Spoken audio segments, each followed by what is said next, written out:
बीते दिन गौतम अडानी की मुलाकात हेमंत सोरेन से होती है और उसके बाद जो है कयास लगना शुरू हो जाता है। सबसे पहले मैं बता दूं कि सदन का जो आखिरी दिवस था बजट सत्र का, उसमें देखा गया था कि जो कांग्रेस के जो माननीय कुछ विधायक है, साथ ही कुछ नेता भी जो हैं, वो लॉ एंड ऑर्डर को लेकर अपनी ही सरकार के ऊपर जो है हमलावर थे और कहीं ना कहीं लॉ एंड ऑर्डर को लेकर जो है वो सरकार को घेरते हुए दिखाई दे रहे थे। हमारे साथ अमित मंडल जी, हम उनसे बातचीत करेंगे। कल जो गौतम अडानी की जो मुख्यमंत्री हेमंत सोरेन के साथ जो मुलाकात हुई है, उसको किस रूप से आप देख रहे हैं? मुझे तो लगता है कि कांग्रेस का जो पिच रहा पूरे लोकसभा चुनाव में, और जिस प्रकार से गौतम अडानी समूह, अंबानी समूह को उन्होंने गाली दी, और आज जेएमएम के मुखिया और महागठबंधन के झारखंड के मुखिया गौतम अडानी के साथ 2-2 घंटे तक बैठ के बात कर रहे हैं, तो कांग्रेस को अब ये स्पष्ट करने की आवश्यकता है कि क्या उनका पॉलिटिकल पिच जो महागठबंधन ने लोकसभा में इख्तियार किया, उससे जेएमएम सहमत है कि नहीं है। आखिर आप मीटिंग कर रहे हैं, इसका मतलब आपकी सहमति होगी तभी तो आप मीटिंग कर रहे हैं। और अगर आपकी अडानी समूह से मिलने में सहमति बनी है, इसका मतलब कांग्रेस की विचारधारा के साथ आप इतर हैं। तो आपको, कांग्रेस को तो सबसे पहले ये पूछना चाहिए गठबंधन में कि आखिर ये सरकार की क्या मजबूरी आ गई कि उन्होंने गौतम अडानी से मुलाकात की। और जो सरकार अगुआ सरकार कह रही है, और ये भी प्रत्यक्ष रूप से अडानी समूह का इन्होंने विरोध किया, 2 घंटे आज इन्होंने बैठक की, तो ये अगुआ सरकार रही या अब अगुआ अडानी सरकार हो गई है, ये भी सरकार को स्पष्ट करना चाहिए। देखिए, मैंने पहले भी कहा है कि कुछ पॉलिटिकल मुद्दा होता है और कुछ स्टेट की तरक्की के मुद्दे होते हैं। पॉलिटिकल मुद्दा है, आप दूसरे को गाली दे दीजिए, आप नेगेटिव पॉलिटिक्स कर लीजिए, लेकिन वास्तविकता यही है कि आज की डेट में भी जिस प्रकार से हर जगह, गुजरात हो, महाराष्ट्र हो, कर्नाटक हो, जो डेवलप्ड स्टेट है, वहाँ पर जो है वहाँ की सरकार, वहाँ के लोग एक पॉजिटिव सोच रखते हैं प्राइवेट कंपनियों को लेकर। यहाँ के राजनेता जो सो कॉल्ड महागठबंधन के नेता हैं, उन्होंने नेगेटिव परसेप्शन कर दिया हर चीज़ का। आज मजबूरन उनको 2 घंटे के साथ उनकी मीटिंग करनी पड़ी, और मीटिंग करके आपने प्रेस ब्रीफिंग तक नहीं किया कि आखिर क्या मीटिंग हुई। तो कहीं ना कहीं सरकार गुपचुप तरीके से अंदर क्या कर रही है, जनता को बताना चाहिए। और ये मुझे ऐसा लग रहा है कि लोग कुछ भी बोले, लोग वो बोल सकते हैं कि निवेश फलना, विधानसभा के अंदर सवाल, लेकिन मुझे ऐसा लगता है कि आज अडानी समूह भी डरा हुआ है जिस प्रकार से इस सरकार में लॉ एंड ऑर्डर खराब हो गया है। आज अडानी समूह के इतने काम गोड्डा में लोग कर रहे हैं, उनका स्टेक रामगढ़ में है, आज वो भी डरा हुआ है। एनटीपीसी में हत्या हो गई आपके जीएम की, तो समूह भी डरा हुआ है कि आखिर लॉ एंड ऑर्डर की स्थिति भविष्य में क्या हो सकती है। हो सकता है सवाल अडानी के जो चेयरमैन वो पूछने आए हो कि आखिर हम लोगों ने अपना इन्वेस्टमेंट किया है कंपनी में, तो हमारे एम्प्लॉयज़ का क्या सुरक्षा है, क्या उनको भी इस तरह से प्रताड़ित किया जाएगा, ये भी सवाल हो सकता है। सवाल कई हो सकते हैं, लेकिन इसका जवाब तो सरकार को ही देना है कि जिस सरकार ने और महागठबंधन ने कांग्रेस के साथ रह के सरकार ने गाली दी, आज 2 घंटे चर्चा करने की, परिचर्चा करने की क्या नौबत आ गई और किन मुद्दों पर चर्चा हुई, सरकार को स्पष्ट करना है, जो सरकार अब तक नहीं कर पाई है। लेकिन एक सवाल आ रहा है कि चूंकि विधानसभा के अंतिम दिवस पे जो मुख्यमंत्री का अभिभाषण आता है, उसमें भी जो है गौतम अडानी समूह और उनके समूह का जो है जिक्र होता है, सीएम के जो अभिभाषण है।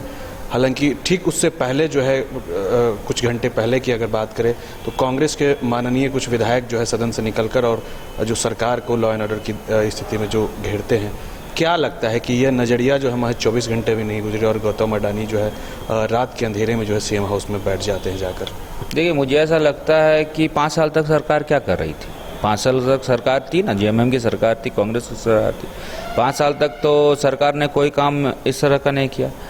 अभी सरकार को क्या ज़रूरत आ गई कि विधानसभा के अंदर सदन में जहां लोकहित की मुद्दों की बात हो रही है, वहां पे एक इंडिविजुअल लोगों को आप चिन्हित कर रहे हैं, टारगेट कर रहे हैं। इसका मतलब ये आप डर दिखाना चाह रहे हैं, इसका मतलब यही आप नेगेटिव पॉलिटिक्स करना चाह रहे हैं, इसका मतलब यही आप प्रेशर पॉलिटिक्स करना चाह रहे हैं। और प्रेशर पॉलिटिक्स करके यदि आप किसी को प्रताड़ित करेंगे तो उसको दोहन कहा जाएगा, शोषण कहा जाएगा। नहीं, तो ये प्रेशर पॉलिटिक्स कांग्रेस को लेकर कहीं है? वही तो मैं बोल रहा हूँ कि कांग्रेस को तो अब जवाब जेएमएम से पूछना चाहिए ना कि आखिर क्या मजबूरी आ गई कि हेमंत सोरेन को उनसे 2 घंटे की मुलाकात करनी पड़ी। तो कांग्रेस का जो पिच है, पॉलिटिकल पिच, वो तो इतर हो गया है जेएमएम से। जेएमएम तो इसका मतलब जेएमएम चाह रही है कि हम बात करें, डायलॉग करें अडानी से, और कांग्रेस नेगेटिव माइंडसेट के साथ काम कर रही है। तो कांग्रेस और जेएमएम में ठीक नहीं है, कांग्रेस और जेएमएम में रिलेशन ठीक नहीं, इससे तो ये पता चल रहा है। तो ये सब काफ़ी मुद्दे हैं और मुझे ऐसा लगता है कि जिस प्रकार से मुद्दे तो पहले भी उठे हैं, अडानी के पहली बात तो नहीं, पहले भी उठे हैं, और सरकार के पदाधिकारी को इन सबको सॉल्व करना है। डीसी किस लिए हैं, पदाधिकारी किस लिए हैं, सॉल्व करने के लिए हैं चीज़ों को। कोई भी समूह आएगा, अडानी ही नहीं, कोई भी अगर कोई XYZ कंपनी आएगी, भूमि अधिग्रहण का मामला आएगा, law and order, CNT SPT का मामला आएगा, तो पदाधिकारियों को ठीक करना। कहीं ना कहीं सरकार का इंटरफेरेंस आ रहा है, इसका मतलब सरकार जानबूझ के दोहन करना चाह रही है ऐसे समूह का। जेएमएम का कहना है कि इसमें पूरे तौर पे जो है जो NTPC जो गोड्डा में जो स्थापित किया गया है अडानी समूह के द्वारा, उससे रिलेटेड जो है बातें हुई है। नहीं, जेएमएम, ये तो प्रेस ब्रीफिंग आया है क्या इसका कि गोड्डा अडानी को लेकर? नहीं, प्रेस ब्रीफिंग नहीं आया तो कुछ कहना मुश्किल है। अभी कोई ऐसा बहुत बड़ा इशू नहीं, अप एंड रनिंग है वो प्लांट, वहाँ पे प्लांट से बिजली प्रोडक्शन हो रही है, तो कोई ऐसा वहाँ पे मुझे लगता है व्यवधान पैदा उत्पन्न नहीं हुआ है। हालांकि वहाँ पर किया जाने का प्रयास महागठबंधन द्वारा कई वर्षों से किया जा रहा है, लेकिन सफल वो लोग अपने एजेंडा में नहीं हुए हैं कि लोगों का समर्थन है, लोग चाहते हैं वहाँ प्लांट लगे।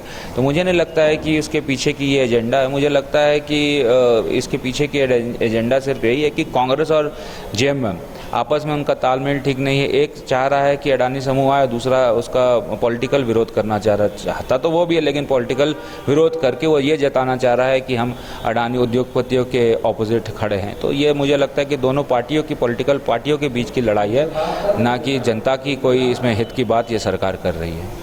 बिल्कुल, अमित मंडल जी हैं और इन्होंने सीधे तौर पे कहा कि जो इंडिया अलायंस खेमे के जो 2 पार्टी है, खास तौर पे जेएमएम और कांग्रेस के बीच जो है वो ठीक ठाक सब कुछ नहीं है, जिसका कारण है कि गौतम अडानी जो है तकरीबन 2 से 3 घंटे जो है सीएम आवास में बिताते हैं। अगर कुछ डायलॉग अगर होते NTPC या फिर उनके रोजगार से जुड़े हुए, तो जाहिर तौर पे उसका प्रेस ब्रीफ भी आता, लेकिन ऐसा कुछ नहीं हो पाया है। कहीं ना कहीं गठबंधन के अंदर में सब कुछ सही नहीं है, ये इसका जो है इस ओर इंगित कर रहा है। सहयोगी गौरव कुमार के साथ कुंदन कुमार, न्यूज़ 22 को रांची। अगर आप देश के किसी भी कोने में रहते हैं, अगर आप पटना आना चाहते हैं और घर जैसे रहने और खाने का आनंद लेना चाहते हैं, तो एक बार जरूर आए होटल डायमंटन। संपर्क करें 9572759746, 9031859981, 0612400158 एड्रेस अपोजिट विद्या संस्कार स्कूल, रंजन पथ, गोला रोड, बेली रोड, पटना 801503।